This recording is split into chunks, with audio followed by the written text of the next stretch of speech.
Start. प्रकृति ने मनुष्य को उसके जीवन यापन हेतु अनेक संसाधन उपलब्ध कराए और उसे धन धान्य से समृद्ध तथा उसके लिए विकास का मार्ग प्रशस्त किया। किंतु आधुनिक मनुष्य प्रकृति से विमुख है। औद्योगिक क्रांति के साथ मशीनों ने मानव के क्रियाकलापों पर अधिकार स्थापित करना आरंभ कर दिया। मानव के विकास की ओर अग्रसर होने की प्रवृत्ति ने मनुष्य की भौतिकता में वृद्धि की है, जिससे आधुनिक मनुष्य ने अपनी भावी पीढ़ी के हिस्से के संसाधनों का दोहन भी कर लिया है। वाहनों की बढ़ती संख्या और सीसा युक्त पेट्रोल के कारण महासागरों में सीसा विषाक्तता खतरनाक स्तर तक पहुंच गई है। अम्ल वृष्टि समस्त पारिस्थितिक तंत्र हेतु हानिप्रद है। संसाधनों के अत्यधिक दोहन से लोहा और कोयला जैसे आवश्यक संसाधनों की कमी तो भविष्य में होगी ही, साथ ही पेयजल का संकट भी भीषण होता जा रहा है। बढ़ती जनसंख्या के कारण हमारे वन और चारागाह निरंतर सिकुड़ते जा रहे हैं। भूक्षरण एवं उत्पादकता ह्रास की समस्या बढ़ रही है। वनों का दोहन और वनों पर कृषि भूमि उत्पादकता उल्लेखनीय है।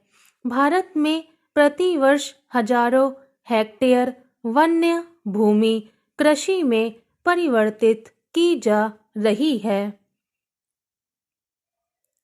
जब तक मानव प्रकृति के सहयोग से अपनी आवश्यकताओं की पूर्ति करता रहा, तब तक पर्यावरण और पारिस्थितिक संतुलन बना रहा।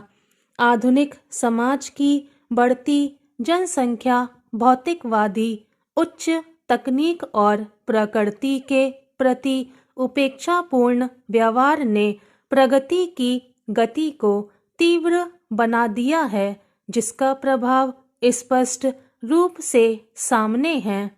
संसाधनों के दोहन, ऊर्जा का अत्यधिक प्रयोग, औद्योगिकरण, शहरीकरण, मशीनीकरण, खगोलीय उपग्रह, कृत्रिम परमाणु परीक्षण तथा प्रकृति के प्रति बढ़ती मनुष्य की उपेक्षा के कारण पर्यावरण ह्रास की एक ऐसी विकट और विकराल समस्या आ खड़ी हुई है कि आज उस पर मनुष्य द्वारा विचार किया जाना अत्यावश्यक है।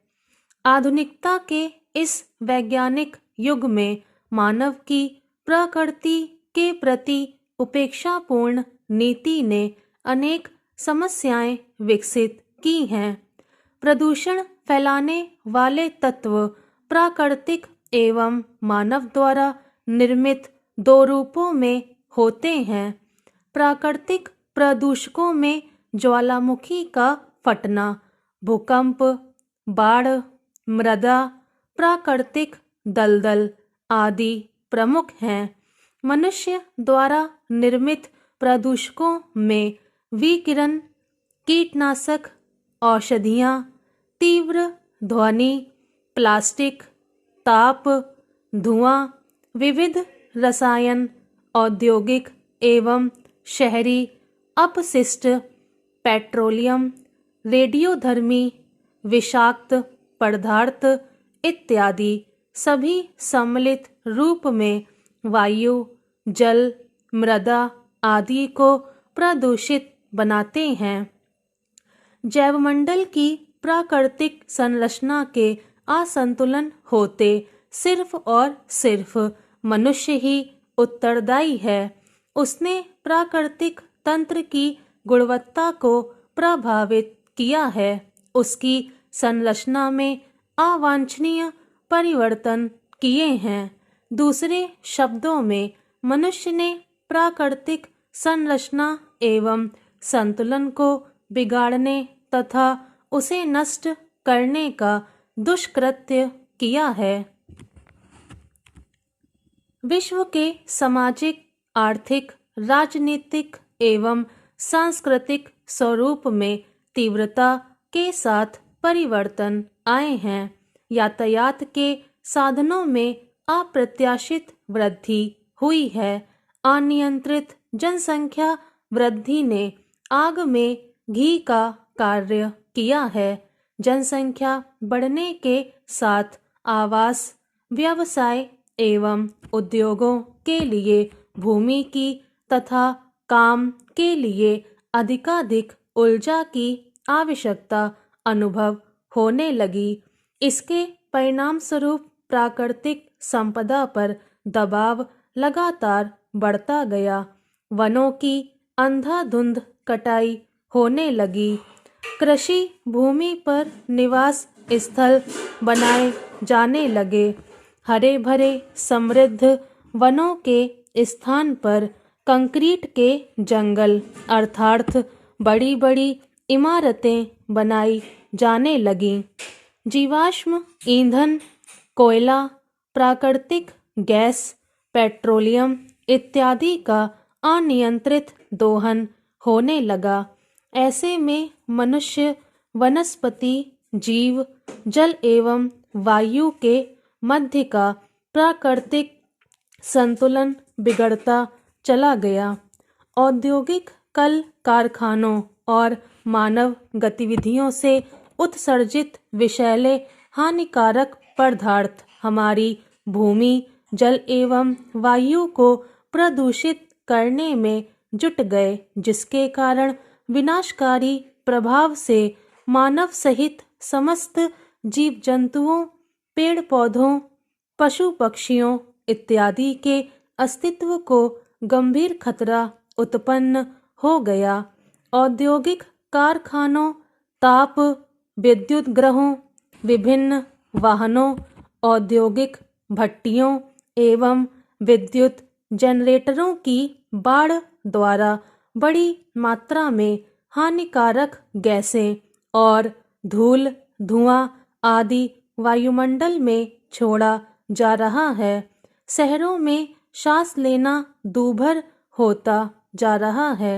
मानव श्वसन, शिरा एवं नेत्र सहित शरीर की विभिन्न व्याधियों से ग्रस्त है और नित नई बीमारियां जन्म ले रही हैं।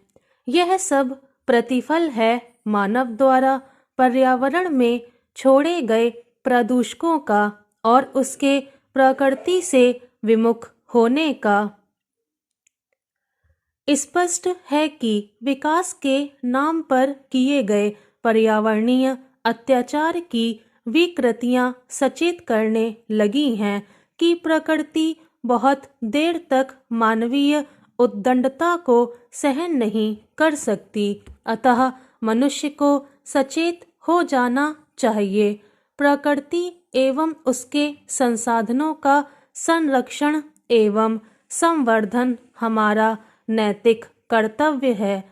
हमें यह समझना होगा कि प्रकृति को किसी प्रकार की हानि पहुंचाए बिना विकास करने में ही संपूर्ण मानव मात्र का कल्याण निहित है।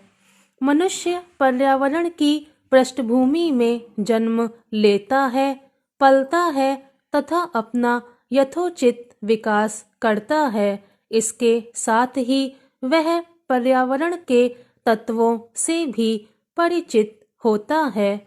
मनुष्य अपने कार्यों एवं अधिवासों की प्रकृति के साथ समायोजित है। प्रकृति जहाँ मूक दर्शक की भांति है, वहीं मनुष्य वाचाल है। जो व्यक्ति प्रकृति के प्रतिकूल होते हैं, वे व्यक्ति मानव द्वेषी होते हैं, अविवेकी होते हैं। आधुनिक मनुष्य को प्रकृति के साथ अटूट संबंध स्थापित करना चाहिए स्टॉप।